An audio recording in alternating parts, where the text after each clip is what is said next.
Bonsoir, bienvenue sur la radio du cinéma, bienvenue dans ce petit marathon depuis Angoulême notamment, hein, avec ces fins de séance avec le public et les premières réactions. Très bonne question. Fantastique. Une dame qui a dit j'ai pas ri comme ça depuis 20 ans. Voilà, on nous parle d'une comédie intelligente et puis le couple qui est formidable, fantastique. Alors à mes yeux évidemment, mais tout le monde, c'est unanime, disent que sont éblouissants dans le film. L'idée est séduisante déjà au départ, l'histoire bien sûr, un peu science-fiction comique. Est-ce que cela permet, par le prisme de l'humour d'ailleurs, on sent qu'on aborde des sujets finalement très sérieux, comme souvent, hein, l'humour c'est un parti pris qui a été pris dès le départ pour aborder ces sujets-là? Oui, c'était une volonté d'aborder la chose assez légèrement.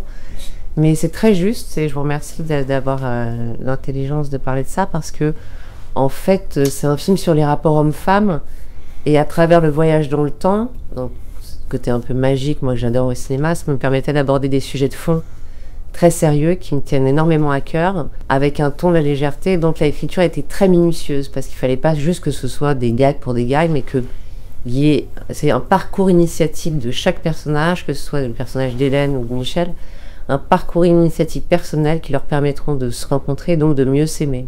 C'est un film sur l'amour, sur la famille, sur les rapports hommes-femmes. Pas que ça, hein, quand même. Et sur... là, il y a quand même vraiment aussi un rapport aussi d'une société par rapport à l'autre. C'est-à-dire qu'on débarque, on voit la technologie. Alors bien évidemment, au départ, la technologie, elle nous saute à la gueule. Hein. Et après, bon, on l'apprécie. Moi, enfin, oui. Pour faire le ménage, je suis bien content d'avoir plein de trucs. Mais, et les rapports aussi aux enfants, aux mœurs. Aux mœurs. Et d'ailleurs, tout ça pour dire que quand on a lu le scénario, je crois qu'on était unanimes tous les deux. On l'a eu d'une traite et on s'est dit là, on a un truc qui est d'abord très bien travaillé, bien évidemment. Après, quand on a connu Vinciane, c'est très bien travaillé. Elle est perfectionniste et moi, on adore. Elle savait très bien ce qu'elle voulait. Et ça a été vraiment un plaisir de faire ce film parce que, comme vous le dites, sous le prisme de la comédie, il y a des choses très profondes qui se disent sur l'évolution de la société. Le film n'est pas manichéen. On ne peut pas dire que c'était mieux avant ou mieux aujourd'hui. Bien sûr, il y a des choses aujourd'hui sur l'évolution de la femme, le rapport aussi aux enfants, tout ça. Moi, j'ai une scène que j'aime beaucoup, c'est quand je prends ma fille dans les bras, alors que dans les années 50, il aurait eu du mal, alors qu'il a beaucoup d'amour pour ses enfants. Donc tout ça, c'est très intéressant, mais c'est vrai que le film, le dénominateur commun, c'est que quand il y a des rapports humains et de l'amour entre nous, voilà, il peut se transposer. C'est la seule chose qui peut vraiment, chimiquement, ne pas perdre de trop voilà. Parce que c'est l'expression qu'on emploie souvent, qui est souvent employée, c'était mieux avant, je préférais, j'aurais voulu vivre l'âge d'or à une certaine époque, même plus dans le passé. Finalement, il n'y a pas de bonne époque. 2025 n'est pas mieux que 1958. Je dirais que l'époque qui est bien, c'est l'époque qu'on habite.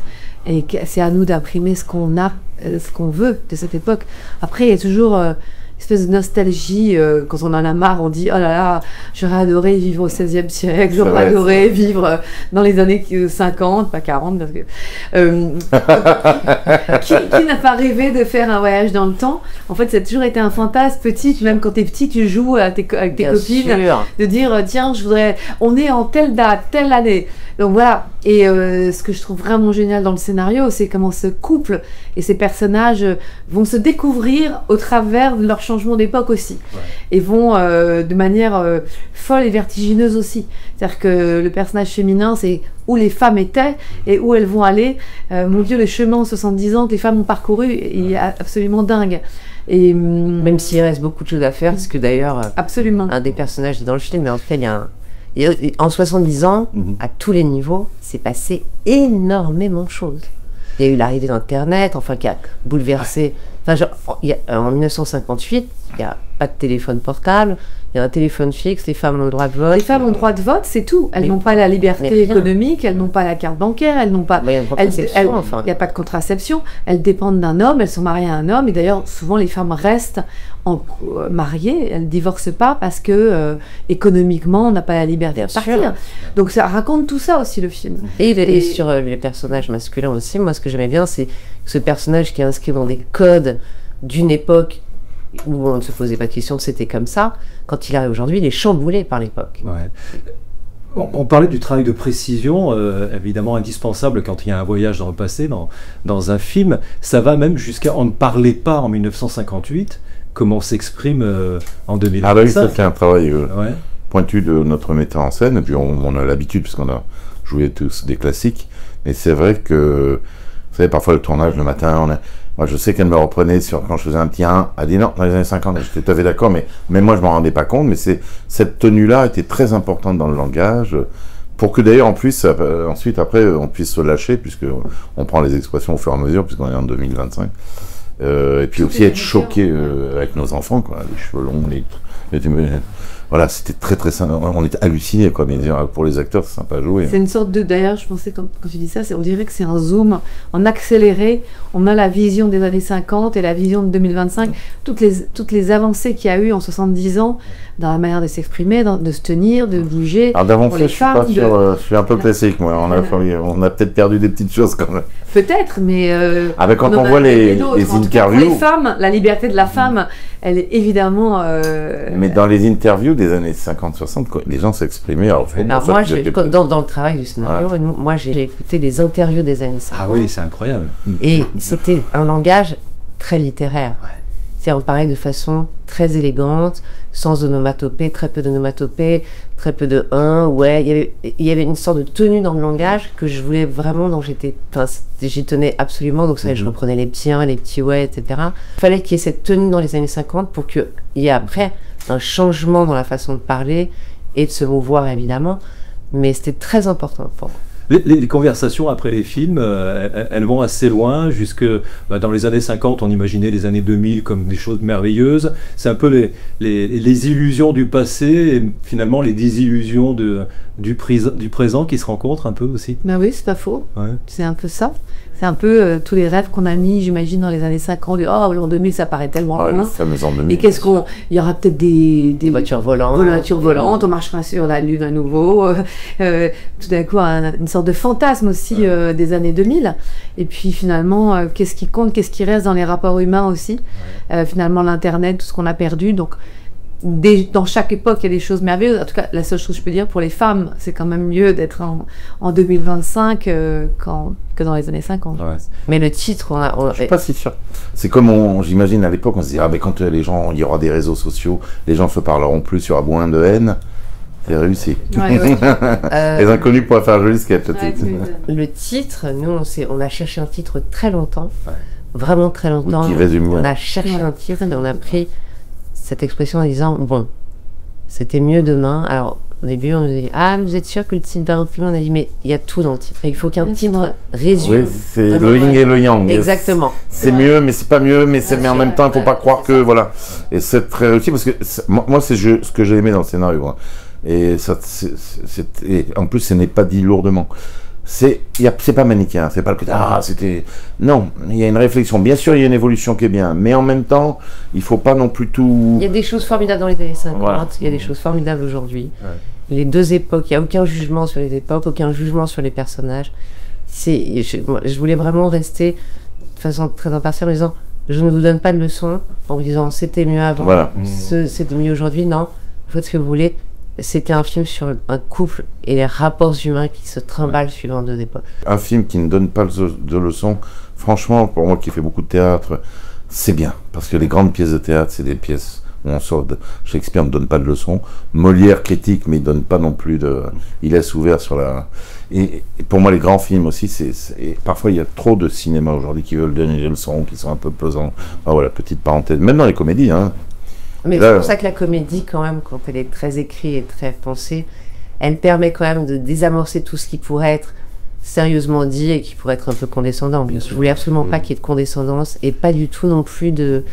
je voulais pas qu'il y ait d'ironie malaisante, je sais pas comment dire. Oui. Un peu de moquerie. Etc. Je voulais me moquer d'aucune époque et certainement pas des personnages. Et justement, quand ils arrivent dans la mise en scène, quand ils arrivent en 2025, moi j'ai réalisé vraiment comme un film d'horreur. Ouais. C'est-à-dire que je me mettais à la place des personnages, je me disais mais quel enfer, arriver dans une maison connectée quand la veille on avait un four et que limite avant on faisait le linge à la manivelle, mais pour eux c'est l'effroi.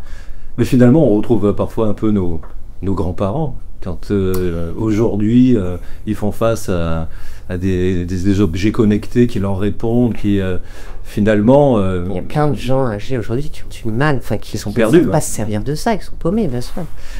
En fait, dans le film aussi, je trouve qu'ils s'y font assez vite, notamment votre personnage, Elsa, qui se retrouve plutôt très bien en 2025, avec cette liberté complètement folle. Et puis finalement, même votre personnage, Didier, hein, parce qu'il se met vite à la vaisselle. Oui, non, parce que c'est un film, et donc c'est une sorte de conte aussi, c'est-à-dire que ça va vite, quoi. Bien sûr, ça aurait pu se... De toute façon, si on réfléchissait trop à une logique, on est dans un abîme. Mais donc, on a pris cette partie, c'est ça. Bah oui, moi, je fais mon ménage, j'accepte. Je vais moduler ça, parce que mon personnage, non, au début, elle veut rentrer. Comme je dis toujours, on veut pas de sa petite dictature, on veut retrouver sa dictature. Finalement, la liberté peut faire peur. Donc sa liberté, elle est effrayée par cette liberté au début, et elle veut rentrer. Elle comprend rien, elle n'est pas patronne du tout, elle conduit pas. Et petit à petit, en effet, dans un temps réduit, parce que c'est un film, elle se met à goûter et à déguster cette liberté, et elle y prend goût, et à s'épanouir. Mais au départ, pas. Et je trouve que c'était une étape vachement importante. Et une chose qu'on ne dit pas assez, parce que moi je défends mon personnage quand même, parce qu'elle l'a écrit, c'est que moi au début du film, on me voit dans mon boulot, c'est quand même pas si génial que ça. Ah, j'ai un boulot, mais je suis un pauvre mec qui tape des trucs. Alors que dans le 2025, je gueule, mais à un moment donné, je suis là, et ma femme arrive, j'ai lu le feuilleton, je suis mon propre chef, j'ai fait mon repassage qui me fait peut-être, mais je gère mon temps. Mais c'est vrai, il y a aussi ça, attention, c'est fin. Hein. Bien sûr. Alors que dans le bureau, je suis là, monsieur machin, le directeur, alors je dis pas que c'est la panacée, mais... J'ai regardé mon feuilleton, je suis un peu déçu que Bobby ait quitté... Jessica et contre Kevin avec Stacy dans un bain. Oui, mais il est quand même plus...